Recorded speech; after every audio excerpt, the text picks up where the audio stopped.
Coven is a 2023 paranormal fantasy romance novel by Harper L. Woods.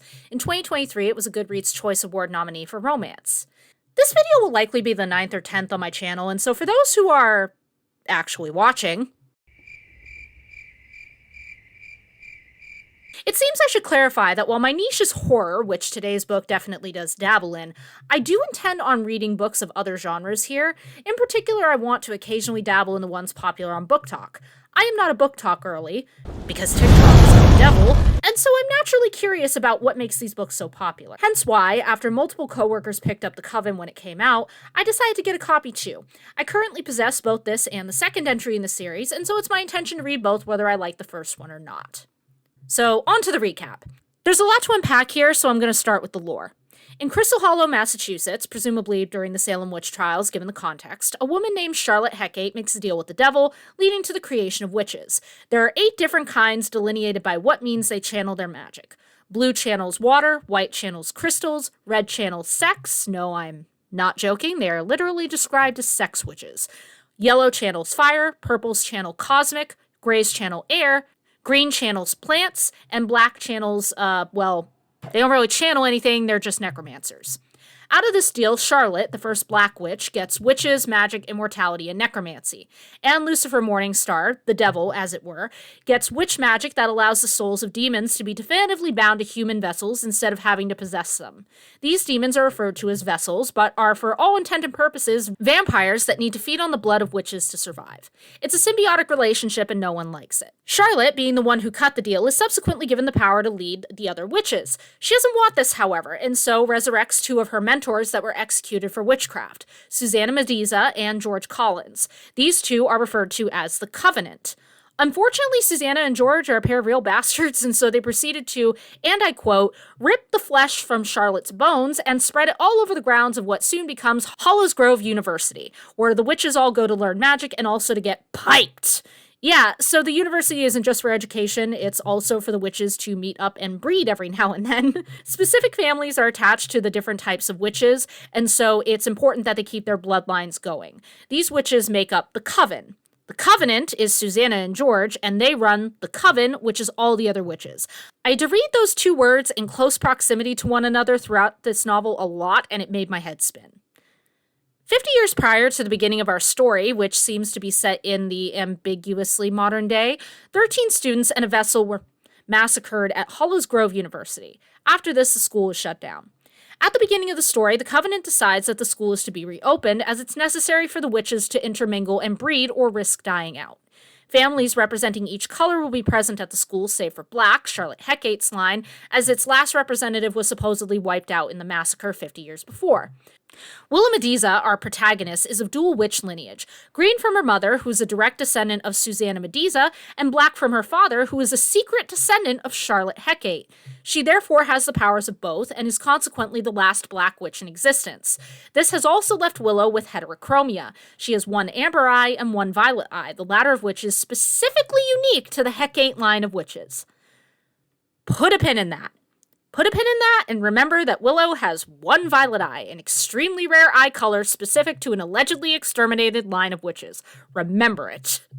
Willow's mother kept her and her 6-year-old brother Ash squirreled away from the world so as to be safe from the Coven. Willow's mother has recently died, and her father has groomed her to take revenge on the Covenant for allegedly murdering his sister in the massacre 50 years prior.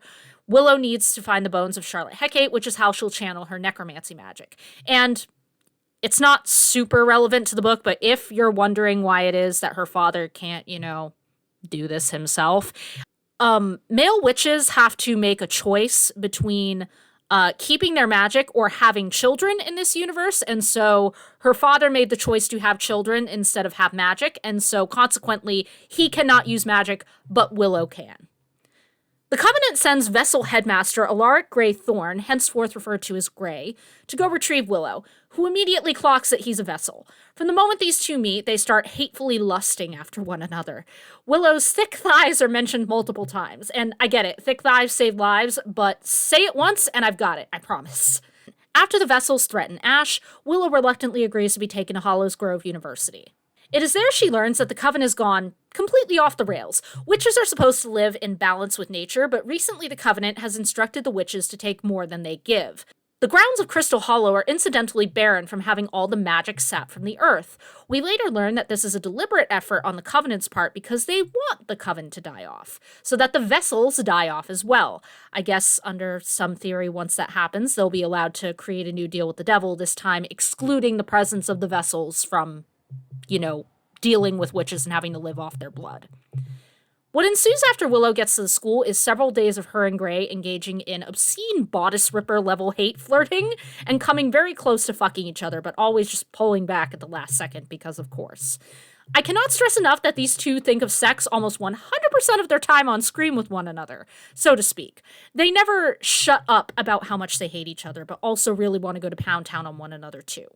Gray takes this lustful animosity to a new level and pulls some sort of vampire demon prima nocta bullshit and tells Susanna that he demands the right to claim Willow as his blood source. No other vessels are allowed to drink from her. And, of course, vessels feeding off of witches is a super erotic process, so when Gray claims Willow physically, she loses her ability to take pleasure from anyone except him.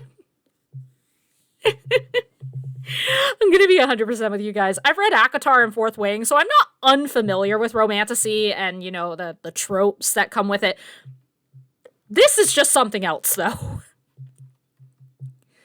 The vampire demon prima nocta bullshit comes to a head during the reaping when the vessels select a random student to feed from, except the students have to be blindfolded during the act and the vessels aren't allowed to talk so the pair can't form a bond.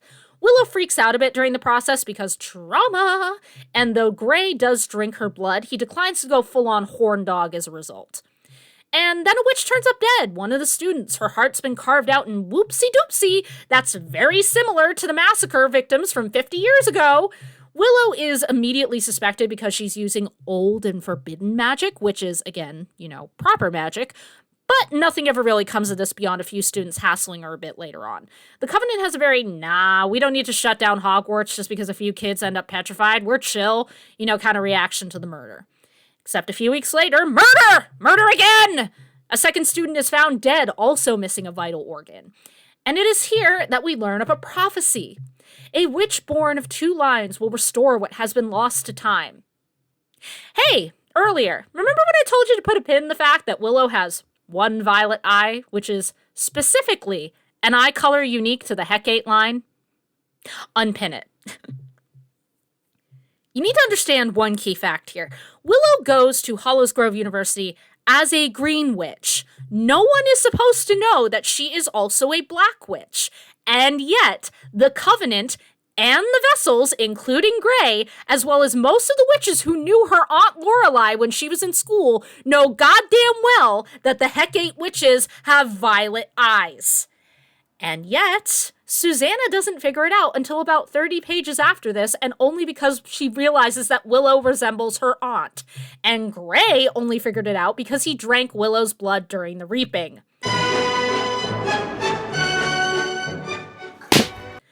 Gray and the Covenant were playing hot potato with the idiot ball on this one. You've got a witch with heterochromia, which is already super rare, but then one of her eyes is a color specific to Charlotte Hecate's line.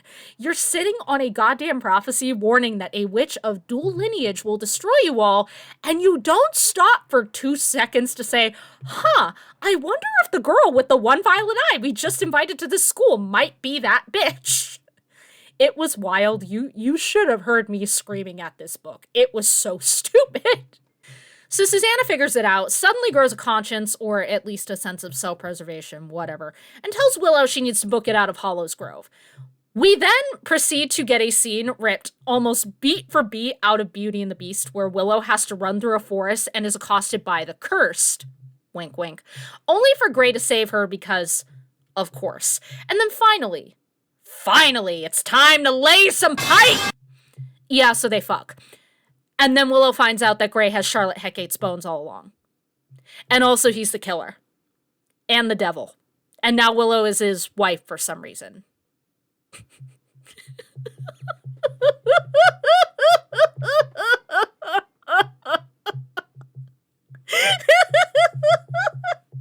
gonna be real with you. I didn't see that coming. The last 40 pages of this book jumped me and stole my wallet. So, There's a lot to unpack here. So to start, there was a trigger warning at the beginning of the book, and I don't love it. I won't go into my whole, thesis here about trigger warnings in books. It's a topic that deserves its own video, but I don't like trigger warnings in books. That's the long and short of it. I support an author's right to do it if they choose to, but the current trend of authors feeling obliged to put trigger warnings in their books has kind of led to certain readers believing that they are now entitled to trigger warnings in every book, and that authors who fail to comply with that idea are problematic assholes who don't care about their readers' mental health issues. And I'm sorry, at the risk of coming across as callous, I don't fuck with it. No one is responsible for your mental health but you. Creators are not obligated to warn for triggers. Your mental health is your responsibility, not a creator's. This particular trigger warning also just kind of reinforced my issue with the whole trend. In addition to giving us a list of various triggering topics, the author states this: the male lead in this series is pushy, domineering, and manipulative. He goes beyond my typical morally gray antihero and is, in my opinion, an actual villain who gets his happily ever after. Yeah, so that's not a trigger warning. That's the author clarifying that she knows she's written a bad person as a love interest. This is the author clarifying her moral stance on Gray's behavior in this book so that she doesn't get screamed at for encouraging abusive relationships by the book talk brain rot girlies. I disagree with this. Fundamentally, I just don't fuck with this concept. Again, it's the author's book. She can do whatever she wants with it. But in principle, I disagree with this trend of authors writing quote-unquote problematic content and then having to loudly broadcast that it was intentional so that their audience doesn't chew them out for it. Like with my feelings on trigger warnings in general, I feel like it encourages certain parts of your audience to expect that sort of clarification all the time. And then when they don't get it, the default reaction is, oh, well, this author actually endorses that behavior. The long and short of it is that if you're writing for adults, they should be smart enough to understand that you do not endorse all of your characters' bad behaviors in your book. And if they're not worth catering to. I'm sorry. There will always be people who read the most negative possible intent into you and your works, and feeding into that only emboldens them to harass you more when you don't cater to their sensitivities more. That's just my personal opinion. I know there are going to be people who disagree with it. I know there are people who are going to say that I'm being mean or I'm being callous, but I'm sorry. I prioritize creators' freedom over the audience's feelings. Sorry, not sorry. On to the book's actual content. Holy Christ, where do I even start? So much detail gets thrown at us. Witches, vessels, how witches channel their magic, the Coven, the Covenant, the differences between male and female witches, the massacre, Charlotte Hecate. There was so much information dumped in those, first 2 or 3 chapters. And when I say dumped, I mean dumped. There is very little subtlety in this book, but it's particularly bad where lore dumping is concerned. Showing versus telling is a judgment call a lot of authors have to make. An author explaining some things flat out is fine. The questions that an author should ask themselves are, what does the audience need to know? Do they need to know it right now, or can I space this information out throughout the story? And more importantly, can I convey this information in a subtle or entertaining way instead of just blurting out a flat explanation to the audience at every turn? So, for example, I don't fault the author for spending a lot of time developing the romantic, or lustful, as it were, subplot in this book because it's a romantasy book. People are here for the romance and the spice. And so it's not strictly info dumping, telling, or extraneous to have those very specific romantic or sexual details in here. That's part and parcel of the genre. What is info dumping and extraneous is getting blunt, detailed explanations for every single subject that gets brought up, even those that aren't really relevant to what's going on. So, for example, the list I gave you at the beginning of the recap, the one of the witches and their powers, I added green and black in retroactively for clarity and changed the order because I don't give enough of a fuck to quote it verbatim. But what I wrote is basically how it's written in Chapter 2. Gray just lists off the different types of witches like he's giving a lecture. And I need to make this clear. He does this in his internal narration, not as an explanation to another character.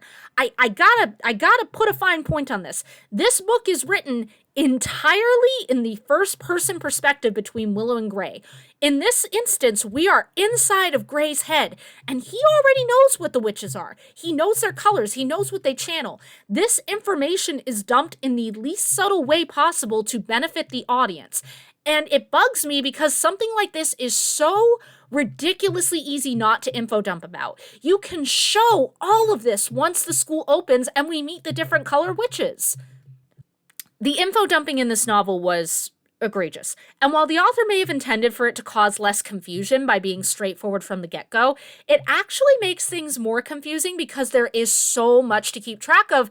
And when it gets dumped to you in the beginning, you try to remember all of it because you assume it's going to be relevant. You assume it's all going to be relevant, so you try to keep track of all of it. All of the information I received in those first few chapters, and holy Jesus, it was a lot, could have all been spread out. The problem is that a lot of the information that gets dumped on us in those first few chapters ultimately isn't that important. It's not stuff that we need to know. For example, I did not need to know how Willow's mom died, that being from not using her magic, right then and there at her funeral. It could have been alluded to and expanded upon later, if at all. I haven't read the sequel yet as I record this video, but as far as this book goes, the reason why Willow's mom died has exactly zero impact on the plot. She could just as easily die from cancer or being hit by a bus, or maybe by having a house dropped on her. What I'm getting at, though, is that it's an unnecessary detail that didn't need to be explained. If you run in reading and writing spaces, you've probably heard of the phrase, kill your darlings. In short, it means trimming little things out of your story that don't need to be there in favor of keeping your plot from getting bloated, confusing, or redundant. It's harder than it sounds, and it requires a writer self-aware enough to know what they're writing and what's really important to keep the story moving and the audience satisfied. Now, if Willow's mom dying from not using her magic becomes a significant plot point in book 2, I will retract that specific criticism because at least it becomes relevant later on, but it's still not super necessary to know. The thing about this book is that the author seemed almost confused about what she was trying to write. I think I would say she's clearly put a lot of thought into the lore of this world, but so much of it just ends up being unnecessary. I was almost certain that the red witches, those are the sex witches, if you've forgotten, would become significant plot points in this book since it's a romantasy, and yet they're barely mentioned. The different types of witches were almost never mentioned or made significant at all, except for the first victim of the killings because Willow's pissed off that the Covenant isn't following the proper burial rituals. The lore about men having to choose between having children and having magic never really becomes significant beyond offering a vague explanation for why Willow's father has to use her for his convoluted revenge scheme. Willow being used and abused by her father almost never is relevant in this story. It gets mentioned during the reaping when she's freaked out about being tied up, and then again when she's sparring with Gray. But this particular aspect of Willow's life and personality is painfully underdeveloped. You get the vibe that her dad's a dick who pushes her too hard to be his tool for revenge, but then the book comes at you out of left field with her dad literally forces her to fight cage matches on the weekends.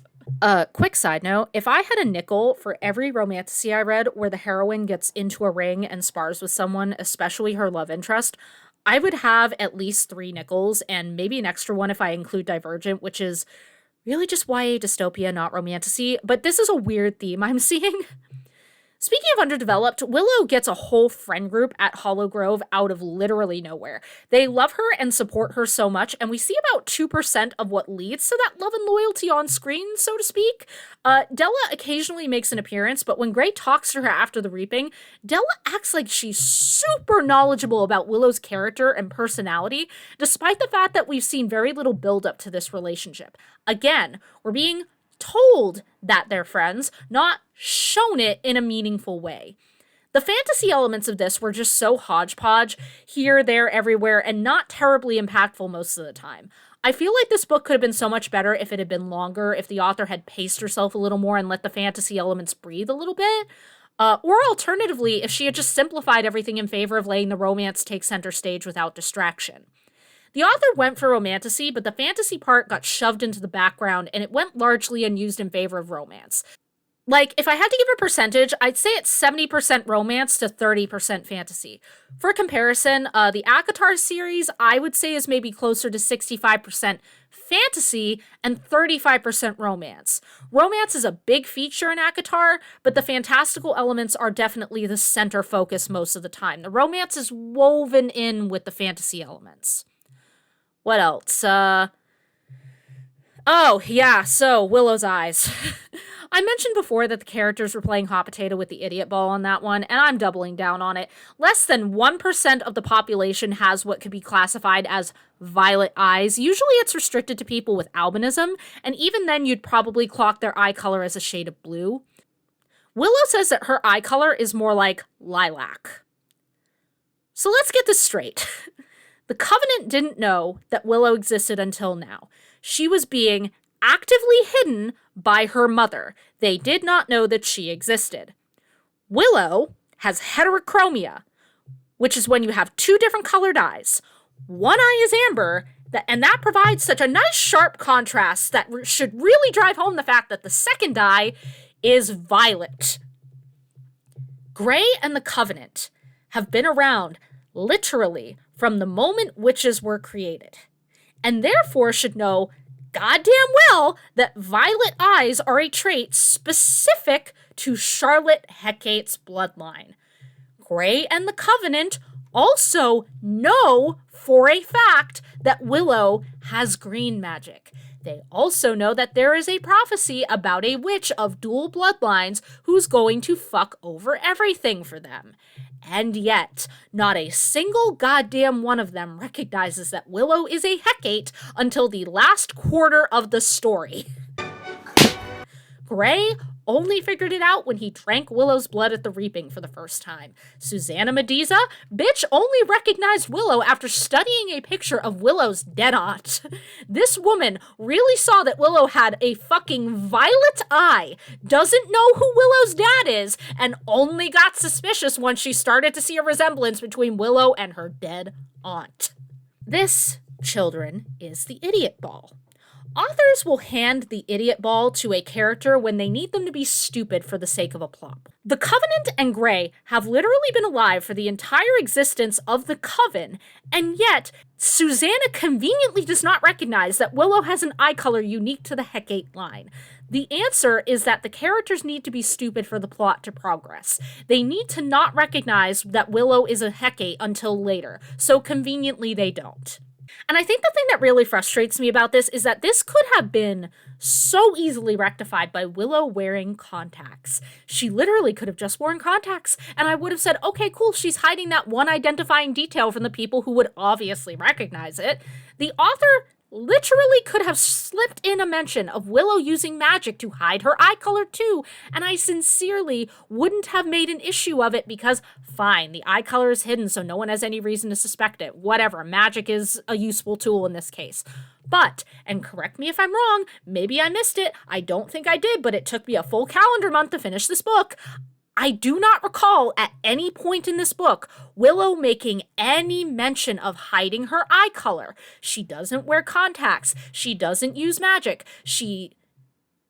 She's just walking around with the biggest hint as to her heritage staring right out of her goddamn head. And as before, if I have somehow missed a small throwaway reference to Willow hiding her eye color, then I retract every ounce of this criticism. However, I don't think I'm gonna have to, because I seem to recall at the beginning of the book, as I'm sitting here now, you know what, hang on. I have this book. I still have it. Go check. Or do I? Dang. Where'd it go?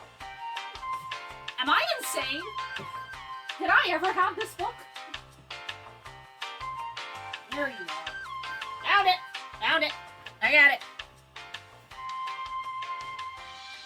Okay. Yeah, see, here's why I'm not remembering this incorrectly. I'm gonna read a passage to you. This is page 14. One of the white witches stood from her seat, tiny crystals sewn into the fabric of her gleaming robes as she held out a folder for me. This is Grey's perspective we're reading, by the way. I took it, flipping the manila page open to glance down at the photo resting on top of a packet of information.